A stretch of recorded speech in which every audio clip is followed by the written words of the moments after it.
After more than 40 years of silence, Annie Denver has finally broken her silence, and what she revealed changes everything fans thought they knew about John Denver. I hope that he wasn't scared, that it all happened pretty quickly for him. Behind the warm smile and heartfelt songs was a love story filled with both beauty and pain. For decades, people believed Annie's song captured a perfect romance, but the truth was far more complicated. Her confession has brought a new understanding to one of the most iconic love songs ever written. And I didn't mean to scare her. It didn't even occur to me that she would ever think that I would hurt her. Yeah. You know, here I am standing with a chainsaw, and what else is she going to think, right? But I just didn't, I can't conceive anybody would think that I would hurt them. I'm not that kind of person. Yeah.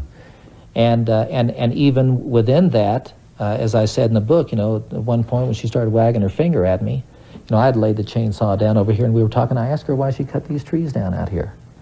They were as much a part of this home as the walls and the floor and the roof. And how could she do that without talking to me about it? And she started wagging her finger at me, and I grabbed her. And I had her up on a counter, and I don't know if I still had my hands on her shoulders or around her throat, but just as quick as it happened, I stopped. Annie, I'm not going to hurt you. I don't mean to hurt you. I would never do that.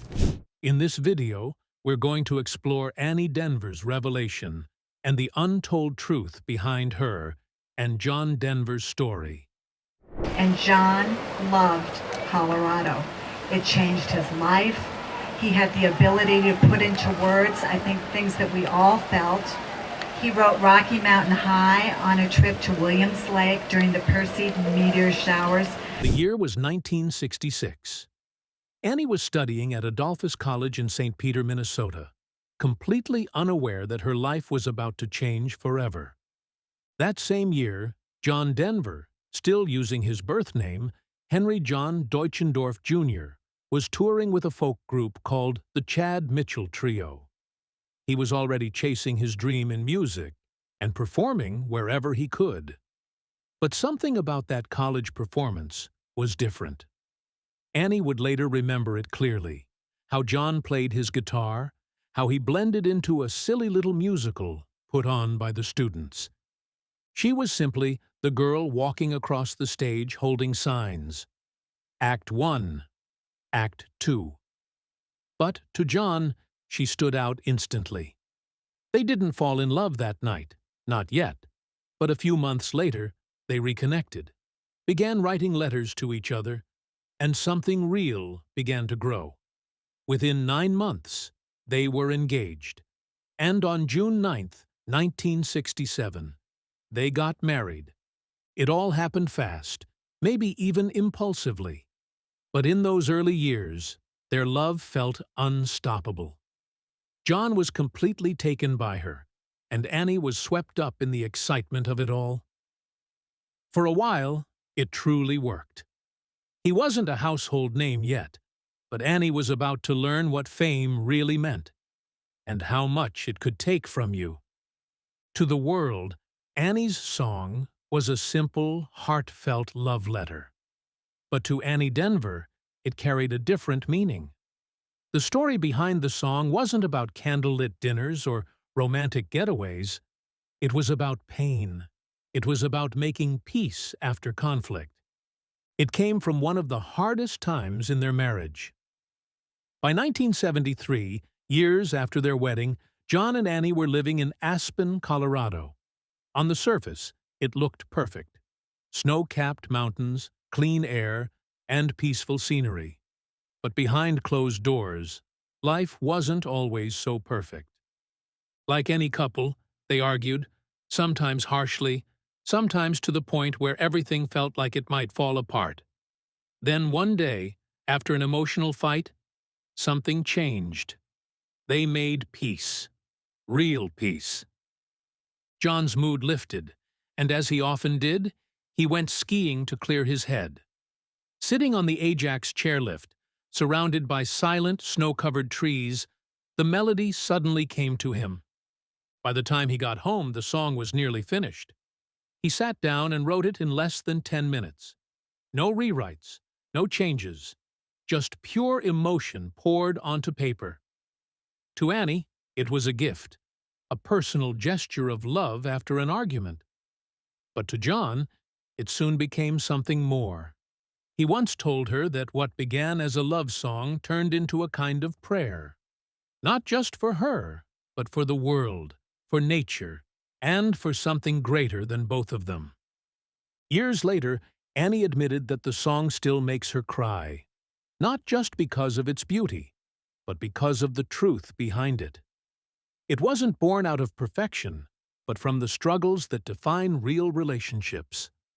While the world sang along, Annie kept its deeper meaning close to her heart. Until now.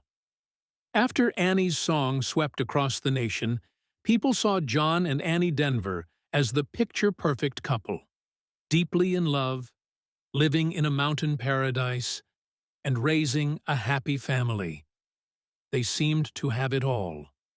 Shortly after the song's release, they settled permanently in Aspen, Colorado, a place that had captivated John the moment he first saw it.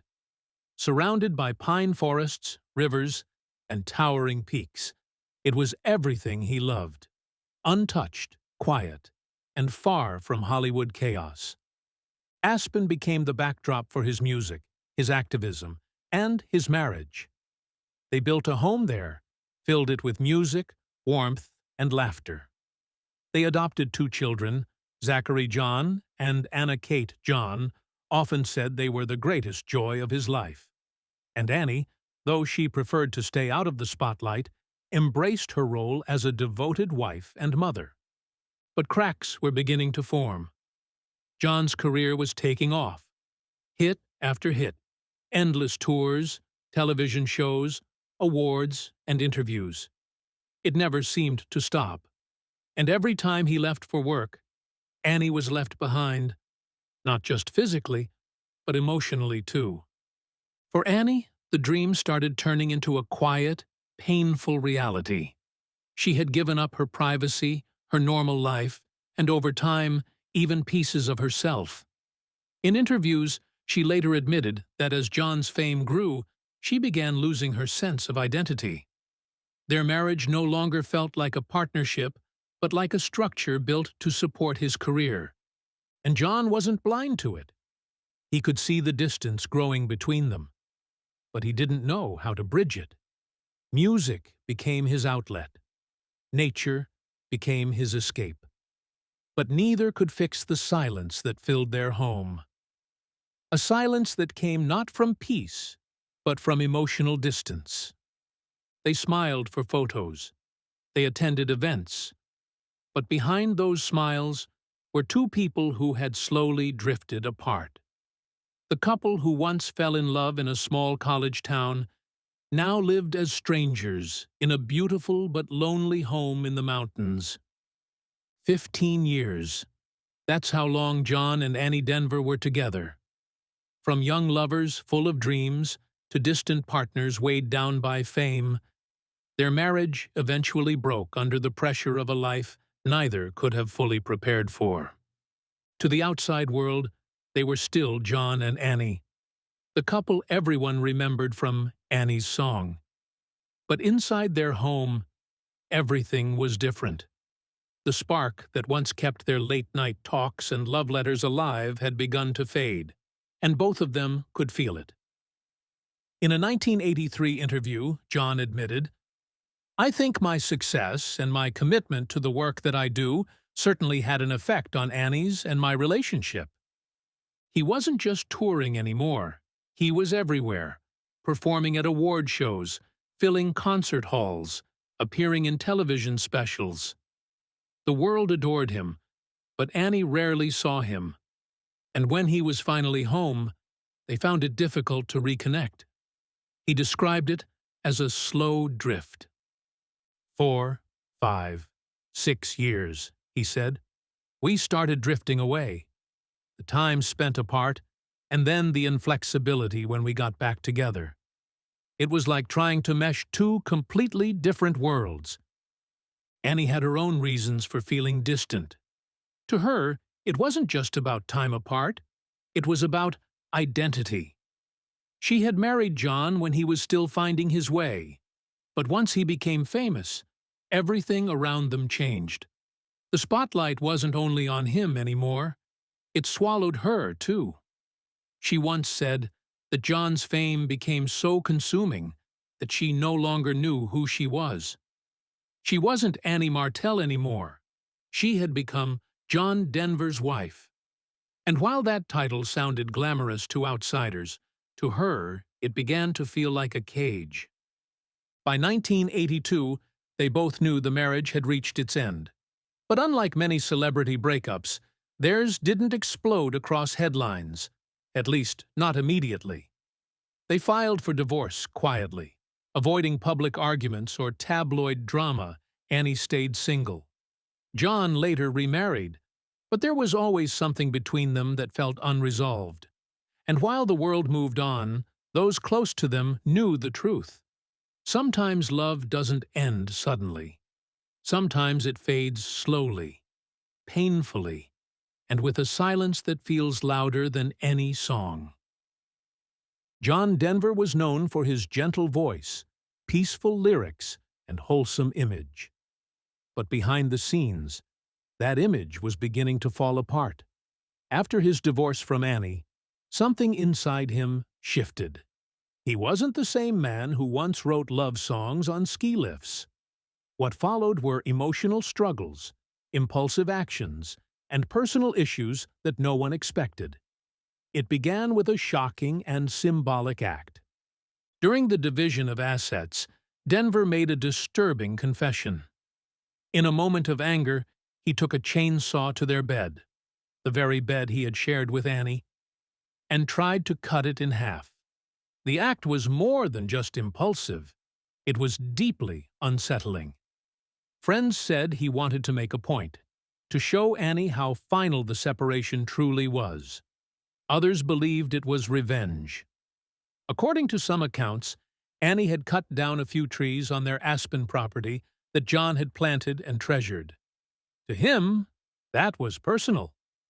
Not long after, John began a new relationship. In 1985, he met Australian actress Cassandra Delaney while visiting Sydney. They married 3 years later and had a daughter, Jessie Bell. But the happiness didn't last. Their marriage was even shorter than his first. By 1991, they had separated, and the divorce turned bitter. Delaney later described John as a vindictive bully, a shocking claim from someone who had once called him the love of her life. That's when things began to spiral further. In the early 1990s, John Denver was arrested twice for drunk driving. The first incident happened in 1992. A year later, he crashed his Porsche into a tree and pleaded guilty to another DUI. The man who once filled stadiums with uplifting songs was now being booked at police stations.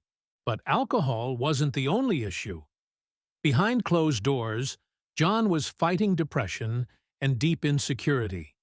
He admitted that he had experimented with LSD and marijuana in the past, including during the writing of Rocky Mountain High. Friends said he often turned to substances when life became too heavy. The pressure of fame, the failed marriages, and the guilt he carried, all of it weighed him down. Though his music remained loved around the world, John Denver himself was quietly falling apart. The public still saw a smiling folk singer, but behind that image was a man struggling to stay in control. By the mid-1990s, John Denver was living between two realities. To many, he was still a beloved musician, a symbol of America's heartland, and a passionate voice for the environment.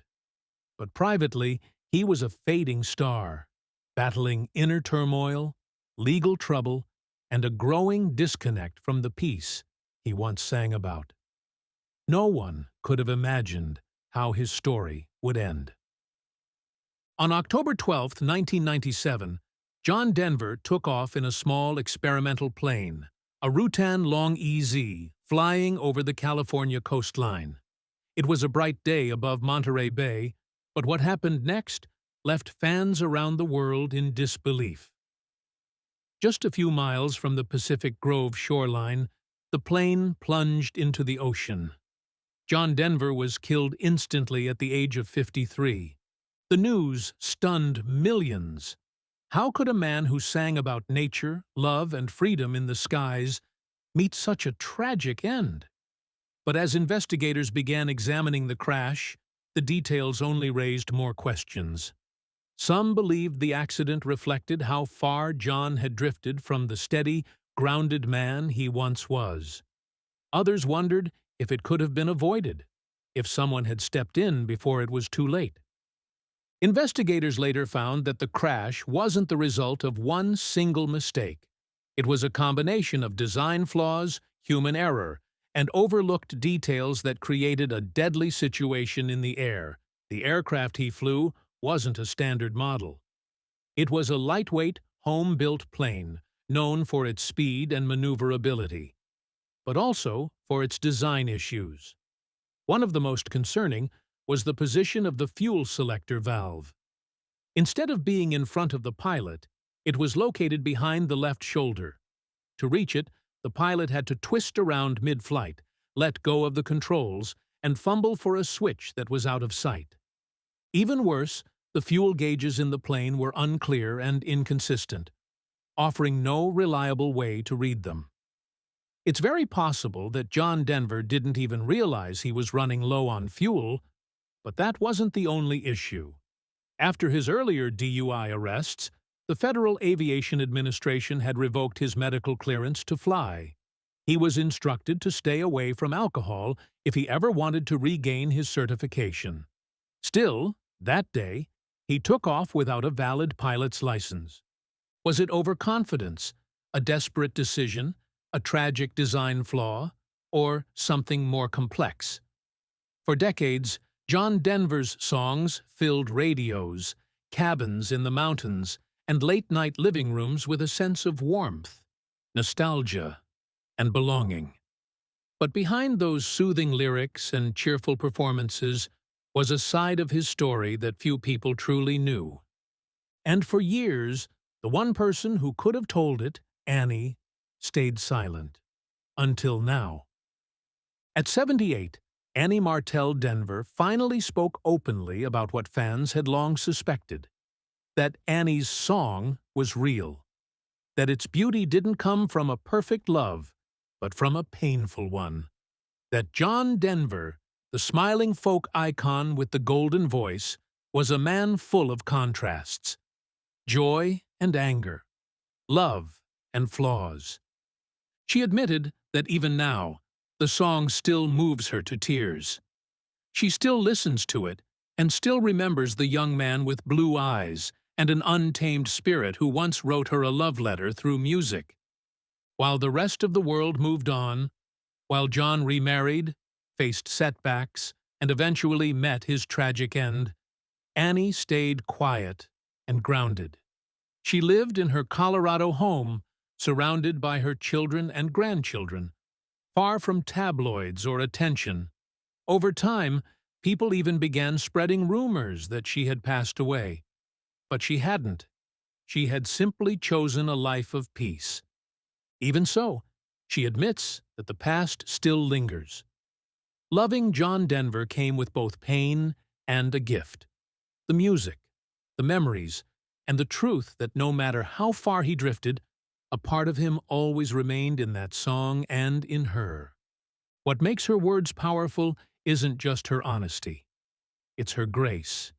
Despite everything, the heartbreak, the divorce, the infamous bed incident, and the fame that almost consumed her, she still speaks of him with warmth, not as a legend, but as the man he truly was.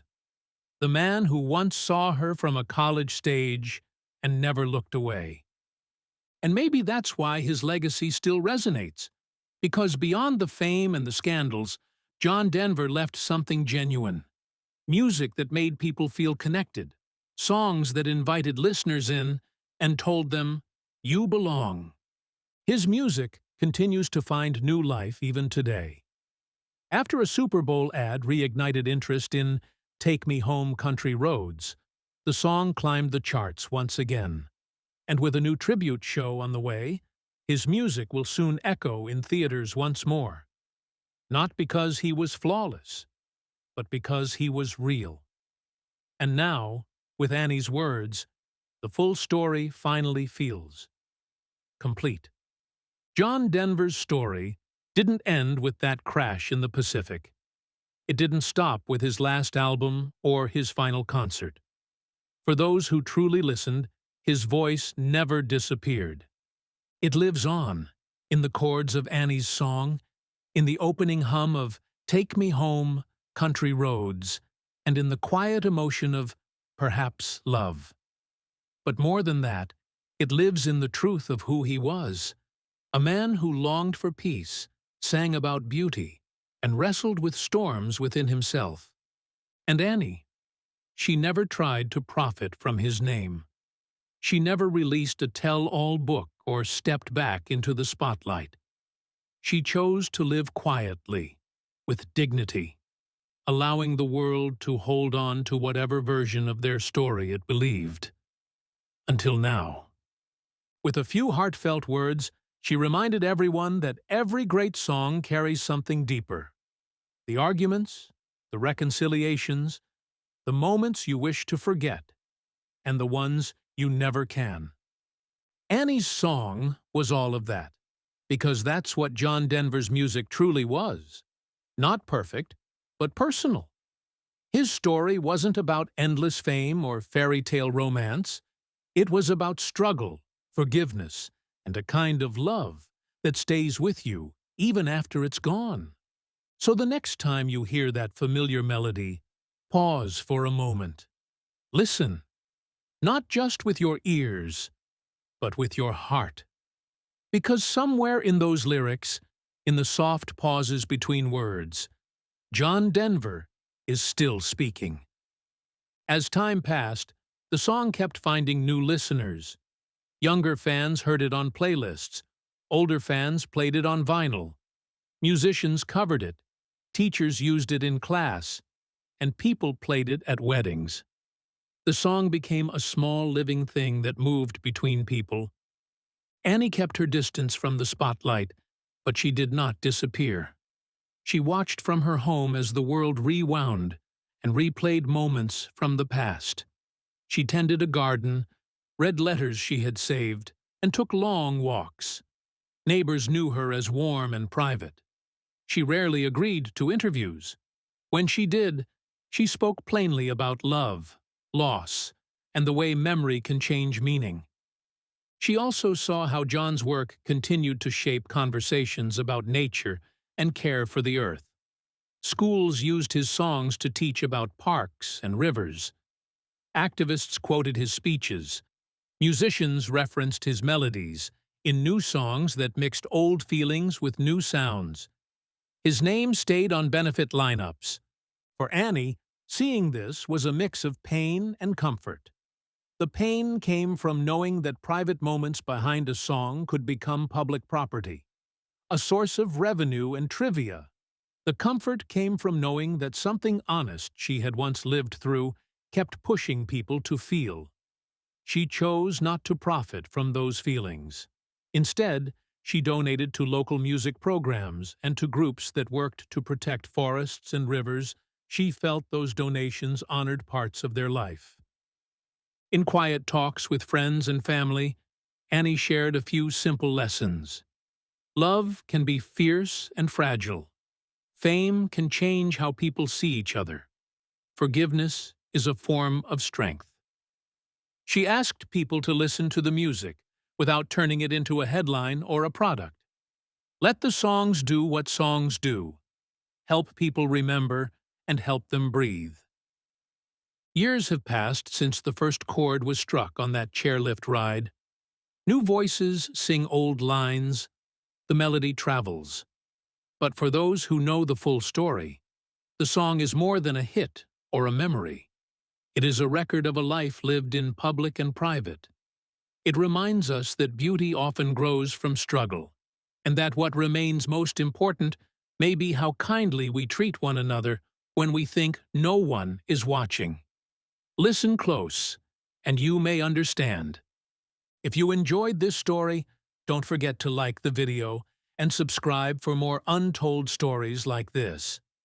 Share your thoughts in the comments. We'd love to hear what Annie's song means to you.